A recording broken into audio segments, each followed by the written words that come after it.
Well, looky. The Hornets did something at the trade deadline. I'm Doug Branson of the Locked On Hornets podcast. I'm usually joined by Walker Mail. I actually just did join him a few minutes ago. He's doing his show right now on WFNZ. So that means you're stuck with me reacting to the fact that the Charlotte Hornets just made a trade. And I think it's going to be one of the more polarizing trades that they could have made in terms of the bevy of options that we knew they would have to trade. This was a guy, Jalen McDaniels. If you don't know the deal yet, it's Jalen McDaniels, part of a three-team trade. Philadelphia 76ers involved. You've got the Portland Trail Blazers involved. And Matisse Thybulle going out from Philadelphia to Portland. Some picks, 2 second-round picks coming back to Charlotte, as well as Svi Mykhailiuk coming to Mykhailiuk. I'm not sure yet. I'm still consulting a number of game notes to figure out what that exact pronunciation is.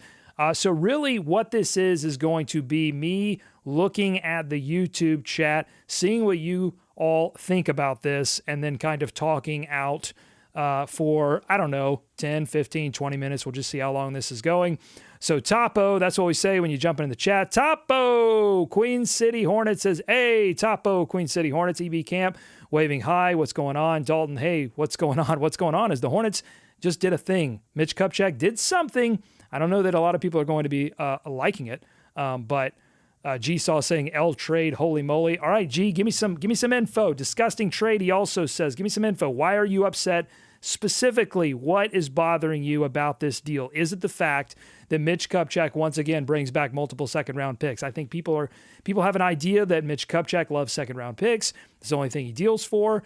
But to me, in my mind, and you, I think a lot of you that are watching now watch us regularly, and I can't remember a time when Walker and I would talk about a Jalen McDaniels trade scenario where the Hornets were getting back a first-round pick. I just didn't think that was in the cards. Because Jalen McDaniels is, an inconsistent 3-and-D. Definitely the D is there for the most part. The three-point shot has been super inconsistent. I think teams understand that.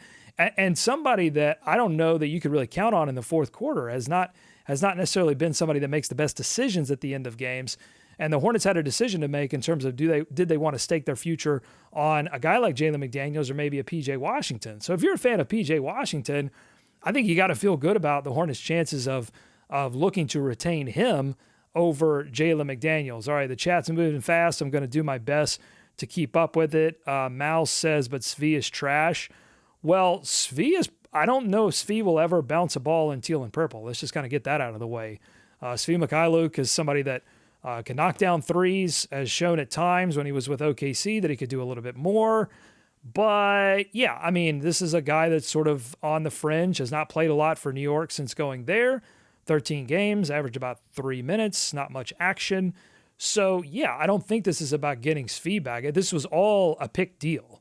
I wouldn't be surprised if Svi gets waived or what have you. Queen City Hornets saying people have unrealistic expectations from us. If we don't trade Jalen McDaniels for a first-round pick or Kevin Durant, people will be mad. Yeah, look, so Jalen was a second-round pick, a deeper second-round pick, not even sort of in that, mid-30-ish to 40-ish range. He was in the 50s. So this is a value win for the Charlotte Hornets. Again, unless you believe that Jalen McDaniels had a next step, had a level, and certainly he's on the younger end of the spectrum, but nothing that I've seen over the past couple of seasons has led me to believe that Jalen does have that next step, that he's going to become a starter-level player. Now, he was a starter-level player on the Hornets, but that was due to injury. As soon as those guys got healthy, you saw the team going right back to their starting rotation and putting Jalen back down on the bench. And this is a Hornets bench that has vastly underperformed. It's not as if the bench didn't need somebody who could come in and make a big impact on the offensive end. They've needed that. Jalen just hasn't been able to provide that. And that's just the fact of the matter. But I think people value his defense. And the Hornets certainly need defense, but that's in a scenario where you're going to compete as a team. They're not competing. This makes them worse. I saw a tweet by Kevin O'Connor saying, why would the Hornets do this? because they already stink. Well, yeah, they already stink, but Kelly Oubre's coming back. Cody Martin's coming back. It's not out of the realm of possibility that this team gets some rest at the All-Star break and comes back firing on all cylinders. And that, we're talking about a couple of games here or there to get those best draft odds, and that would be a disaster if they started playing better. So I think you have to make some moves at this point to make your team worse. And I think removing Jalen from the equation, what have I been saying? Take the keys away from Clifford. Well, Jalen McDaniels was a big key for Clifford. Clifford's going to be super disappointed that the Hornets moved on from Jalen McDaniels, but I'm sure he's going to understand it's part of the business. But I think he also valued what Jalen gave this team. And anytime you take away something that a coach values, I think it's going to make it worse, because now he's going to have to rely on some things for more, like JT Thor. He's going to have to rely on JT Thor for more minutes, and that's going to hurt them offensively a lot. So even as inconsistent as Jalen was, he had that potential offensively. JT Thor, I'm not sure that's there at all. All right, I'm going to go back to the chat, and I've got my Twitter open, and I've got a little listy list here with Woj and Shams and all the trade people. So I'm going to try to keep that open. Rod Boone has a write-up. He's got some details on the compensation. I had read that from Kyle Neubeck of the Philly Voice, that the compensation was a 2029 Portland pick and a 2024 Knicks pick. So some far off second rounders. The Hornets may use them. They may package those. You know how the second round pick carousel tends to work out. And the Knicks pick in 2024, it's always a possibility with the Knicks that everything falls apart. So that 2024 pick could be a good second round pick, which, to be fair, Mitch Kupchak has been able to pull off some maneuvers, both with drafting higher, up towards the top of the second round. He's been able to bring back some impact players, but also he's been able to package multiple second rounders to move up into the second round. That's what we saw him do to bring in Bryce McGowens. And Bryce McGowens, I think a lot of people are high on. I think the second round, obviously people want first rounders. I think fans value first rounders, but Jalen was not going to bring back a first rounder. I just don't even think that was a conversation starter. All right, ADZ Gaming says, awful trade. All right, ADZ, I'm going to challenge you. Give me some info here. Why is it an awful trade? What particularly about the trade do you find awful? Brandon says, think this is the only move. With the Hornets, you never know. You got one. I think from the Hornets front office perspective, they're like, what do you want? Are you not entertained? We did one move. You asked us to do something. We did something. But I think there are other players. Mason Plumlee has been bandied about in trade rumors this whole time. Kelly Oubre, also somebody that I think teams will be more interested in as we, get down to the wire here. We're already kind of down to the wire, but we're not all the way there yet. There are still some options for other teams to explore. I think that Mason and Kelly are going to be the players that if you're desperate to make a move, you're going to settle on a Mason Plumlee. You're going to settle on a Kelly Oubre. It's going to, not be your first, maybe even your second option, but the Hornets are sitting there. And if the Hornets can get any value from either one of those players, that's a win, because A, it's going to make you worse, and B, it's going to be some value on a player that you were probably going to move on from next season anyway, and you don't have to make that decision about paying for that player, and you can look at some other options. EB says, like Nada tweeted, it seems like they made a move just to make a move. You can believe that, I guess. That hasn't been the MO of this organization. I mean, they haven't felt a need to make a move when there wasn't a move to be made. I don't think that's, in fact, I've been frustrated that they haven't been more willing to make moves. So you can't both think that they're not willing to make moves and also think that they just make moves to make moves. I just haven't seen any evidence that they just make moves to make moves. You're getting multiple draft picks as compensation for a player that was a deep second rounder and that had not, I think, made waves across. Like the NBA wasn't having a lot of chatter about the growth of Jalen McDaniels. That was a local story. Like there wasn't a lot of national attention being paid around Jalen McDaniels and his development. That was a local success story, and you've been able to turn that around for multiple draft picks. Let's see. PBN says McDaniels was an unrestricted free agent. That's right. So has anybody ever heard of Svi? Yeah, Svi's, he's kind of a fringe NBA player. But again, I don't see the Hornets. I don't see him playing basketball for the Hornets. Maybe he does, but he's not going to make an impact. But why would you want to trade Jalen McDaniels for any kind of player that was going to make an impact, immediate impact? And again, just like a first-round pick, what's valuable to teams are players that can make an impact multiple years down the road. Young players that might have a little bit of a ceiling, project players, that kind of thing.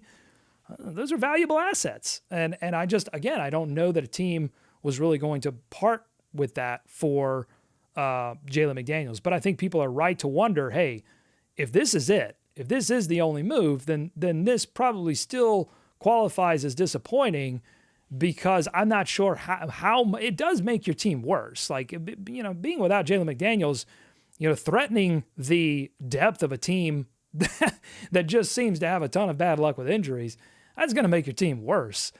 But does it make you significantly worse? Does it make you bad enough to compete with the likes of San Antonio, who's on a 10-game losing streak, or Detroit, or the Rockets? I mean, that team is just absolutely coming apart at the seams. If you think Steve Clifford looks frustrated, look at Steven Silas right now. I mean, that whole thing is coming off the rails. So I think this front office still should do a ton of work here in the next couple of hours to secure a few more deals that can bring back a few assets. But I just want to make clear that I think I'm speaking for Walker here. I don't think either of us were under any kind of illusions that the Hornets were going to come in to this trade deadline and come out with like some gleaming, shiny, beautiful assets. I don't think that's what this trade deadline was about. It was about recognizing, hey, this roster as it's currently constructed, not working, not going to compete. Now's the time to break apart the pieces. Just get back what you can get back. And I think the Hornets have probably been, if I had to guess, I think the Hornets were probably asking for a little too much from some of these pieces. And now as the time dwindles on, there's some negotiations happening, both from the Hornets' perspective of coming back off those expectations and maybe from other teams meeting them in the middle somewhere. Maybe that deal started out as, and I'm speculating here, but you never know how these deals come about. But, if that started as one second rounder and maybe a second rounder gets thrown in there, because, 1 second rounder for McDaniels would have been, that would have been hard to stomach. Aaron's saying anything for Wemby. I mean, to me, that's the right attitude, right? I mean, anything that increases your odds, not only at Wemby, but also Scoot, and a number of players that are going to be sitting there from 1 to 4, anything that gets you a little bit closer to that, I think at this point should be, without completely losing any ability to compete night in and night out, which is what Houston is dealing with, which I think actually actively hurts your young players. You still want to see good development from Bryce McGowan, from Mark Williams. So if you pull the team completely apart, does that do longer-term damage to those players? I think that's a real danger. So we'll see that. Why didn't we just trade Jalen for Tybal straight up?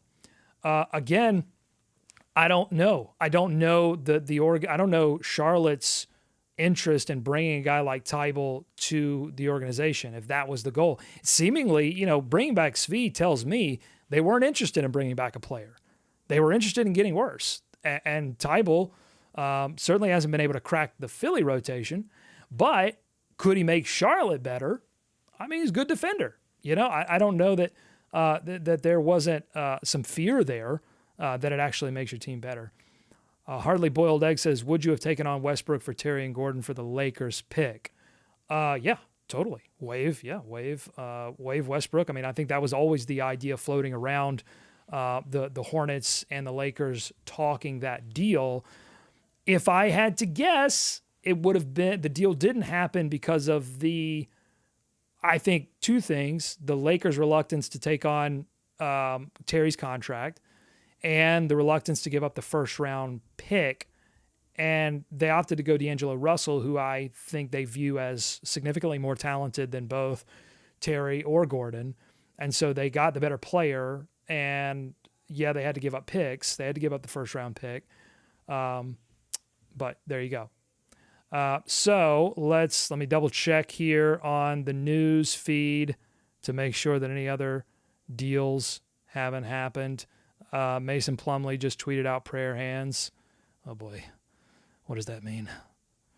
Let's see. We'll see what news comes down here as we, we're just kind of continuing to monitor this thing. I'm gonna have to jump for a little bit, but then I'm gonna, if any other deals happen around an hour from now, look out. Set your notifications to on the YouTube channel. Look out for me to come back on.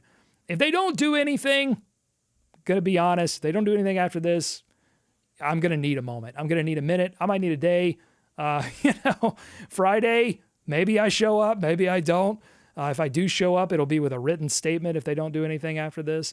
But they did do something. I think that's important. I think it would have been apocalyptic. It would have been catastrophic. Whatever adjective you wanted to come up with, that it would have been devastating had they done absolutely nothing. It would have almost seemed like aggressively a shot at the fans at that point. Like, we tried, but we didn't work hard enough and we didn't do anything. And now we're just going to, kind of coast into this situation. Yeah, I know that's not what fans want to hear, right? The fans want to hear, you want to hear, and I get it. I'm a fan.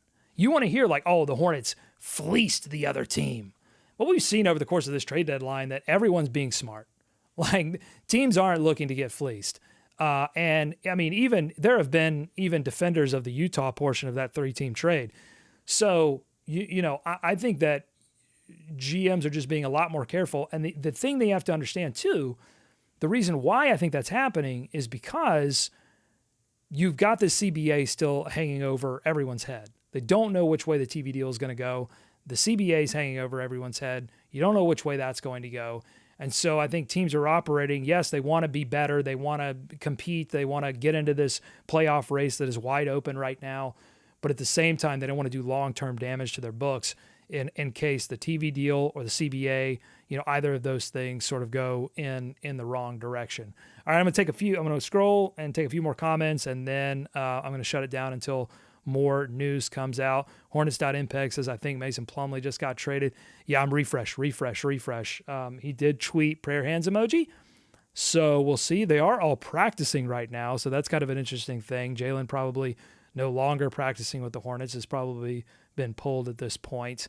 But yeah, Mason Plumlee, that's the only thing I can see at this point on his timeline is prayer hands emoji. So we don't know what that means. I think we'll find out. Maybe his agent is telling him something and we're waiting on the final reports to come out. But you're seeing it live just like I am. Let's take a few more comments.